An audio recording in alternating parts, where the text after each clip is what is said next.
नमस्ते, मैं हूं रविंद्र गौतम और आप देख रहे हैं ब्लंटली स्पीकिंग। हमारे प्लेटफॉर्म पे संजीवनी टीवी पे हम उन मुद्दों को उठाने का प्रयास करते हैं, जनता की आवाज सरकार तक पहुंचाने का प्रयास करते हैं, जिन मुद्दों को मेन स्ट्रीम मीडिया में नहीं सुना जाता है। क्योंकि मेन स्ट्रीम मीडिया के मुद्दे क्या होते हैं ये हम सब आप जानते ही हैं।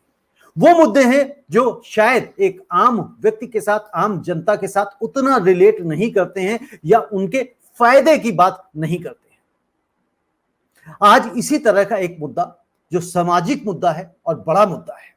सामाजिक किस तरह से? ये कोई समाज सेवा का मुद्दा नहीं है, लेकिन हमारे समाज में कहीं ना कहीं गुस्सा, एंगर इतना ज्यादा हो चुका है कि वो कब कहां निकल जाता है पता नहीं लगता। ऐसी जगहों पे निकल जाता है जहां पे निकलना नहीं चाहिए।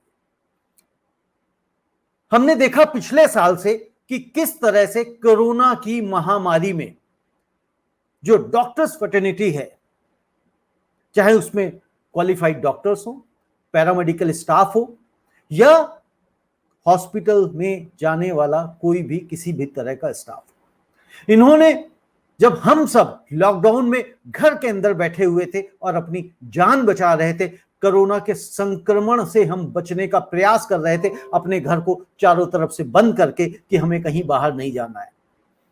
लेकिन जब लोग बीमार हो रहे थे, अस्पतालों में भर्ती हो रहे थे, इलाज नहीं मिल रहा था, अस्पताल में बिस्तर नहीं मिल रहे थे, तब इन्हीं लोगों का इलाज, ट्रीटमेंट करने के लिए जो डॉक्टर्स फ्रेटर्निटी है वो आगे थी, बिल्कुल आगे थी, अपनी जान से खेल रहे थे। वो क्या इनका परिवार नहीं है?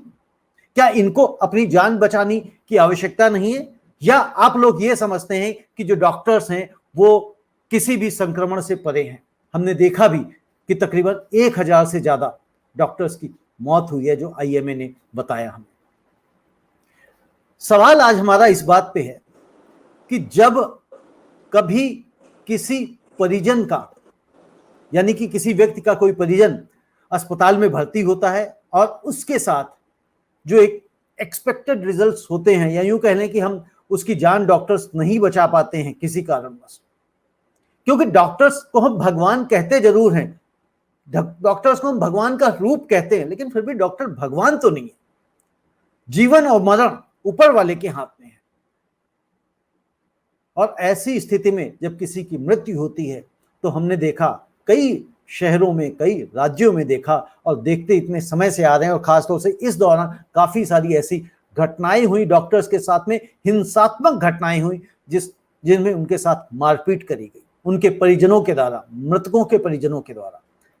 सवाल यह है कि डॉक्टर्स के साथ परिजनों की मारपीट कितनी जायज है, उनका गुस्सा कितना जायज है, इसी विषय पे आज हम बातचीत करेंगे। और डॉक्टर्स के साथ में ही हम समझेंगे कि उनका क्या रुख रहता है, और जो उनके तीमारदार हैं, पेशेंट्स जो भर्ती होते हैं अस्पताल में, उनका क्या रुख हो जाता है।